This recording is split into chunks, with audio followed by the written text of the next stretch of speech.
Hi everyone, good morning. So today we are going to start with the new topic, which is debt structures and its instruments. Previously, we have discussed about the cash flow concepts, and though we were actually to start the core financial concepts, but before understanding these things, the financials, it's better to understand the debt structures and the instruments because these are the building blocks and the key concepts which are required to understand,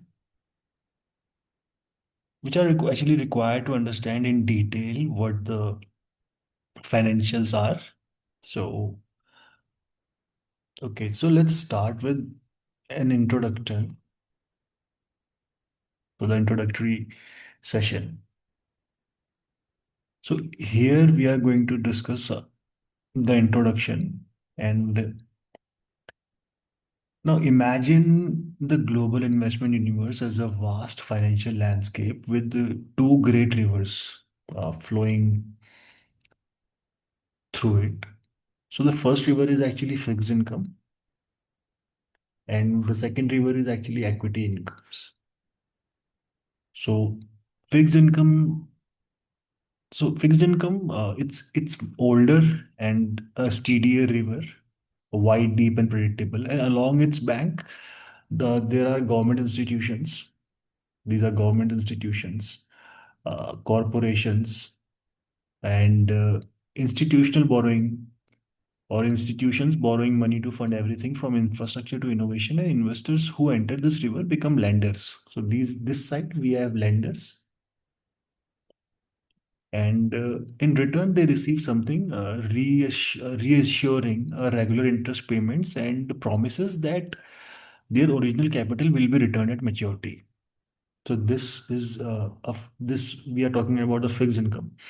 And the another river here is equity incomes. This one moves faster and it's filled with companies that reward shareholders by sharing profits through dividend while also offering the possibility of capital growth. Uh, so investors are here. Investors here are not lenders; they are actually the owners. So this one is equity actually represents ownership.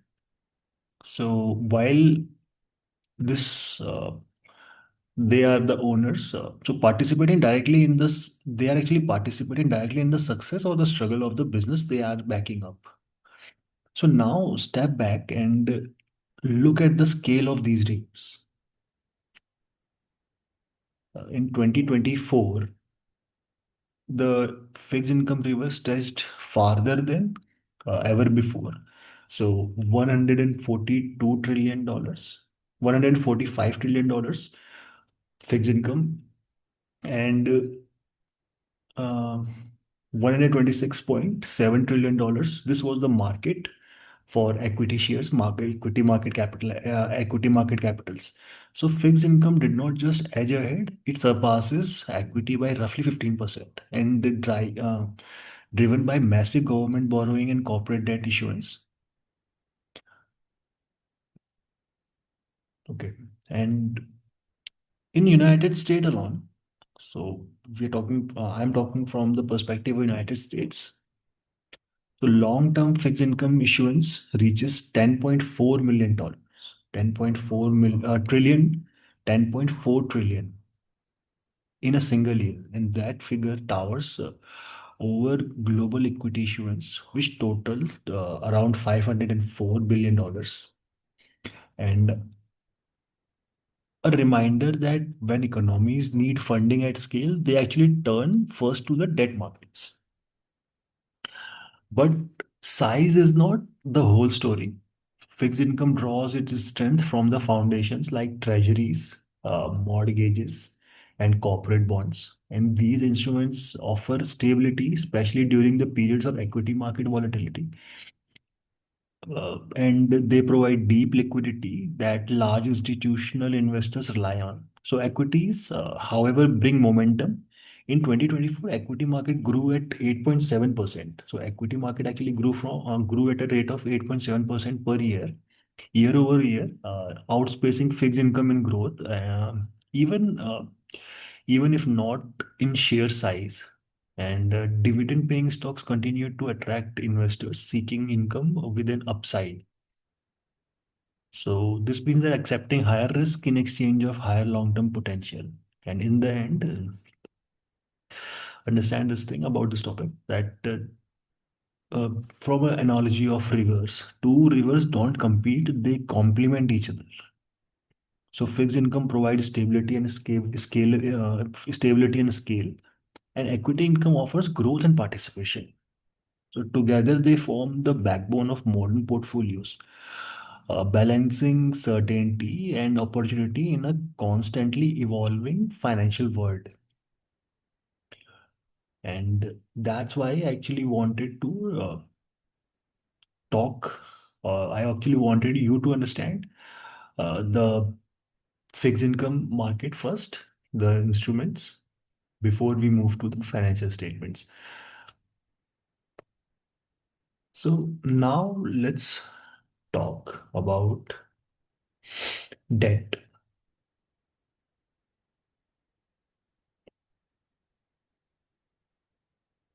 I hope you have understood what fixed income and equity markets are, so, and how these are related.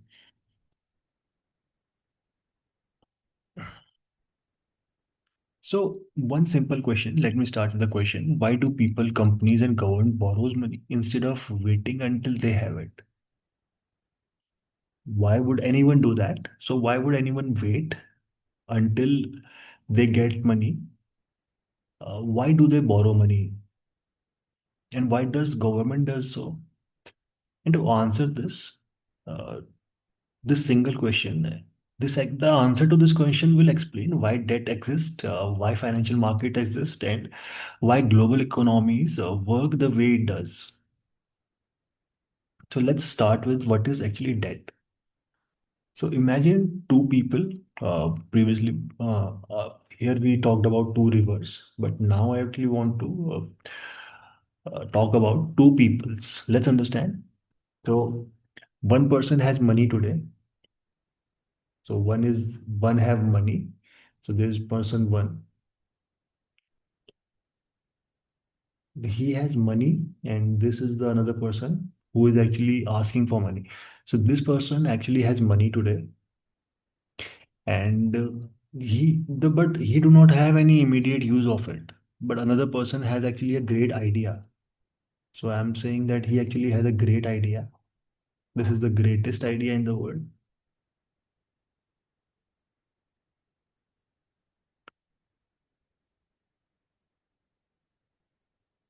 But he doesn't have any money with him. So this is what debt is. So debt is actually the bridge between these two people.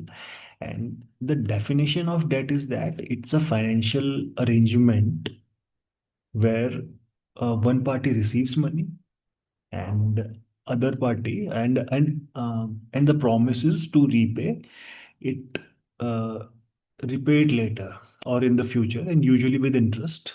So in one line, debt is the money that moves across time.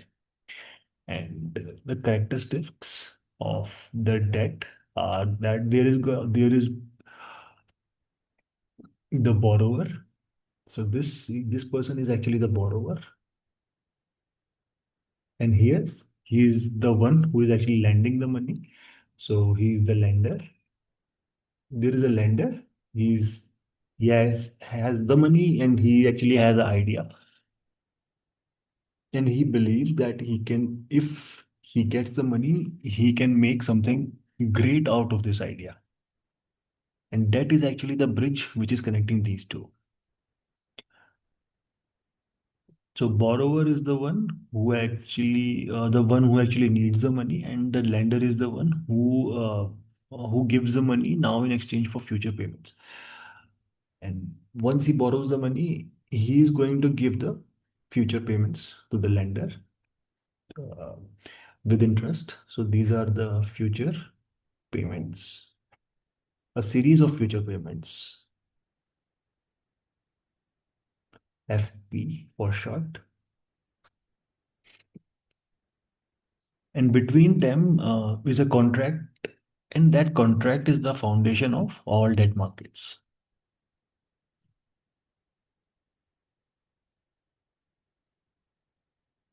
Now, the building blocks of debt are the core elements of debt also.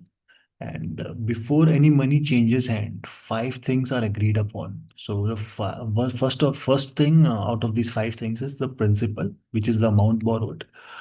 Interest. So principal is simply the amount borrowed, and it's the starting point of the entire deal. Interest is the price of time and risk, cost of borrowing, in other words. So the lender asks, it actually asks, what is the inflation rise? Why if you don't, what the lender is going to do, what if you don't pay? That's default risk. About all the risks, inflation is the reduction in the purchasing power of your money. So there is also a risk. Uh, uh, then what else could I do with this money? So there's an opportunity cost. So interest compensate for all of this. The inflation, the default, if they do not pay it back, or opportunity cost. So inflation represents what if the inflation rise, the purchasing power reduces of my money. So he actually has the money along with him. Next year, the purchasing power of money will be reduced because of inflation. So at least he would want him to give me uh, that much amount of money back uh, in the future payment, so that my capital, my purchasing power doesn't fall down. So that's why people actually invest, and we will gradually reach on to that. We'll talk about it in a moment. So interest, inflation. We start with inflation. We talk about default. If tomorrow the person who doesn't to whom the borrower doesn't pay us back, so what we are going to do then, there should be a premium for that, and this is how the interest is actually calculated. And what else could this money be used for? And that's opportunity cost. What if the lender actually have an idea of his own, and he wants to invest his money, but by then he has actually uh, lended this money to a borrower. So that's the opportunity cost. And in simple words, when we add all of these, the risk related to all of these, the premiums, uh, when we factor in all these components, and these are just simply three components, then there are a lot more. So when we factor in, just a simple idea, just to give you a simple idea, so that's how the interest is actually calculated. Basically, that's the main science behind it, the logic behind how the interest rate is calculated. Uh, if you have ever taken a loan out of a bank, so you will see that somebody the bank gives a cheaper loan and to somebody the bank actually gives a higher rate of interest. So that's how actually they calculated. The science behind is that. So the next core element is tenure, maturity, and this answers one question: by when will I get the money back? So that's the tenure. So debt can be short term, medium term, or long term. That's what they are representing here. The core element represents tenure.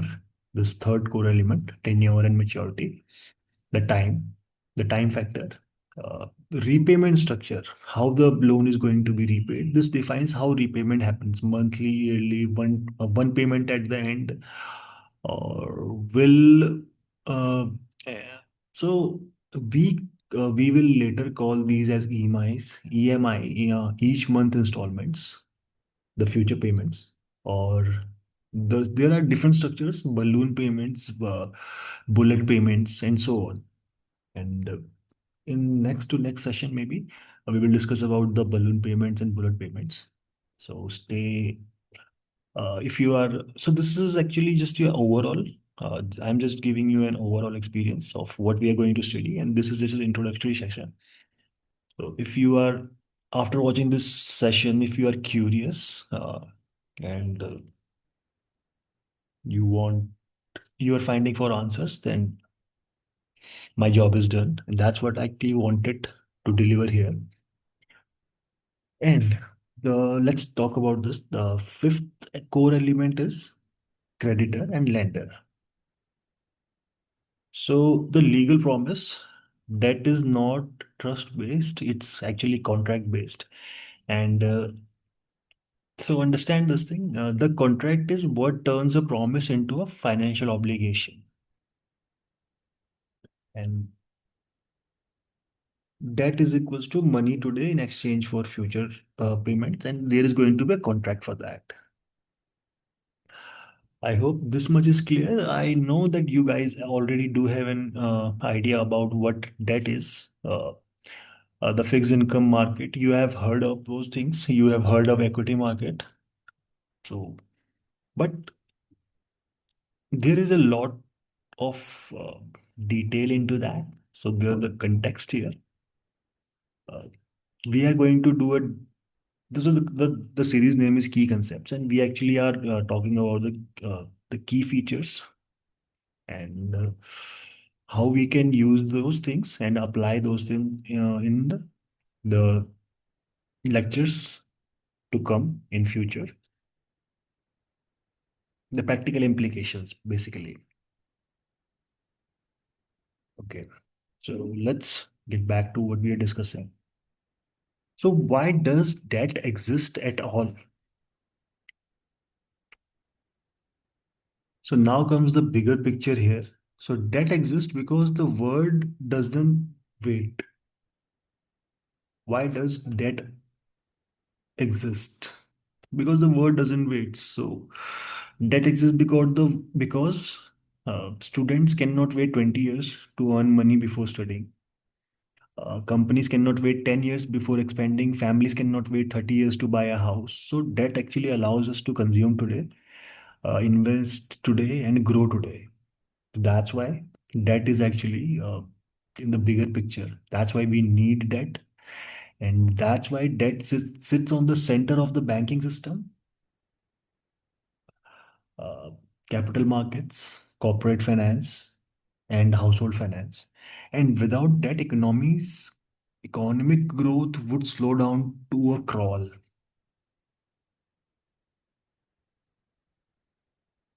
Without debt, actually, the economy's growth will actually uh,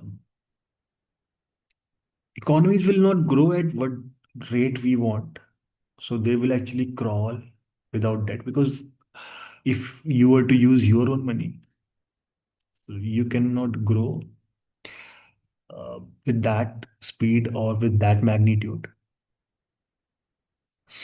So let's understand the corporate story and why companies borrow. Now imagine a company, the company actually has orders coming in, opportunities knocking, uh, competition growing. So competition is growing. So what would you do? But cash is limited. So what does the company do is actually it borrows. It's going to borrow. And how companies use debt? Uh, so they are going to use that debt for expansion and growth, new factories, new plants, new stores. This allows growth without selling ownership. And the ownership, when we talk about ownership, that's the equity part. So we are not selling ownership. Why? So selling ownership actually doesn't let us decide. So if you were to ask 100 people what should we do and what should we not do, so the ownership dilution actually uh, the more the diluted, more there are uh, more people you actually have to take approval from. So it's difficult to make decision making. That's why debt is preferred also. One next aspect of that is that that's one thing that actually favors taking debt. And The second thing here is the about working capital. So even profitable companies can run out of cash. Yes, they do. And that actually helps us to pay the inventory, the salaries and the receivables. And this keeps daily operations running. And I hope uh, you understand why companies run out of cash. And uses of debt, another use of debt in corporations is capital expenditure. So big machines and technologies cost money today, but generate cash over many years. Uh, so big machines and technology, if these are capital expenditures, capital intensive. So big machines and technology, they will cost you money today, but they will actually generate cash over many years for you. So if you do not have the money, you will not be able to you will not be able to acquire a cash stream, a cash flow stream. And if you are putting in an asset, just a factory maybe, or a machine which is going to be a part of your factory. So understand this thing. This setting up this factory using debt is going to pay itself because there are going to be future cash flows, and it will pay it off itself. You have taken out debt, you will be paying the principal amount, principal plus the EMIs, or a, a payment, a regular payment, future payments. And for business expansion, companies usually do not sell ownership, they actually try to acquire debt. Also, for merger and acquisitions, it's a smarter decision to use debt, and sometimes growth is faster by buying others. Debt enables large acquisitions without using equity, and also for refinancing. When we talk about the usage of debt in corporations, it's also used for refinancing. Companies often replace old expensive debt with cheaper debt because okay, improving profits without changing operations. And cheaper debt means that if you follow news, market the interest rates keep on rising and falling. So if you are able to acquire a loan at a cheaper rate, it's better to take a loan here and pay off the previous loan which which you actually have at a higher rate. So this is actually a very smart decision, and this is what actually the CFOs, financial officers, chief financial officers, looks into. So the inflow. So where are you getting the money from? Where you are getting the money inflow, and where are you going to invest the money outflow? So this is what actually a day-to-day life of a CFO looks like. Apart from the other things, but managing the finances, the optimal usage of cash, the optimal usage of funds, and the last use. uh, this is just the journal description. The last use is interest payments, reduce taxable income also. Yes, you get a tax shield when you use debt, and this makes debt cheaper than equity in most of the tax system. I hope these 6 points are clear. Now, let's talk about why companies like debt. So, companies prefer debt because it's cheaper than equity. There is no ownership dilution and predictable payments, which in turn improves return on equity also. And but here is this warning sign that debt is powerful, but it is unforgiving also. So too much debt actually turns opportunity into bankruptcy. Understand this thing, and this is important. Too much debt actually destroys the opportunity into in If you are taking debt and supporting yourself, so you there is a entry and an exit point when you talk about businesses.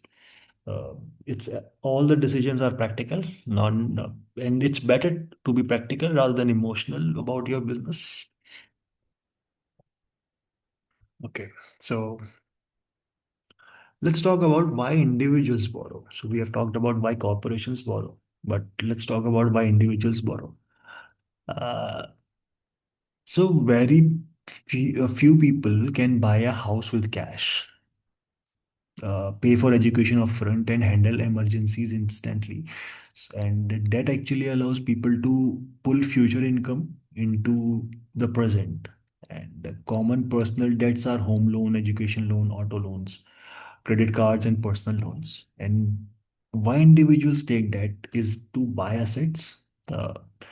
It's either a car or a home, manage temporary cash shortages, invest in future income for education. If education is one of an example, and its best example is invest in future income, because if you invest in yourself, then only the to invest in yourself, that's education.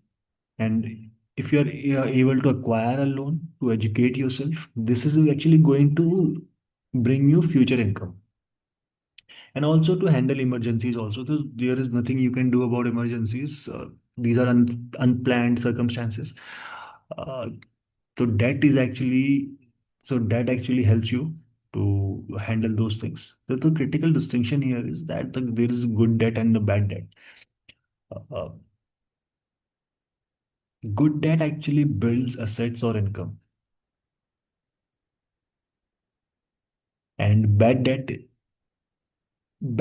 is those funds which are using for our lifestyle without any future value. Uh, Same tool, we are talking about same tool which is debt, but completely different outcomes. And when you're learning about finance, you need to think about everything from a finance perspective. Uh, that's why you will see that those who are well aware about the finances, the markets, those people actually spend money very wisely, and that's important. So I hope you have understood the overall concept of debt, and let's wrap this up here only. We will start we will continue in the next episode. And thank you for attending this lecture. My name is Deepak Bisht. I will see you in next episode.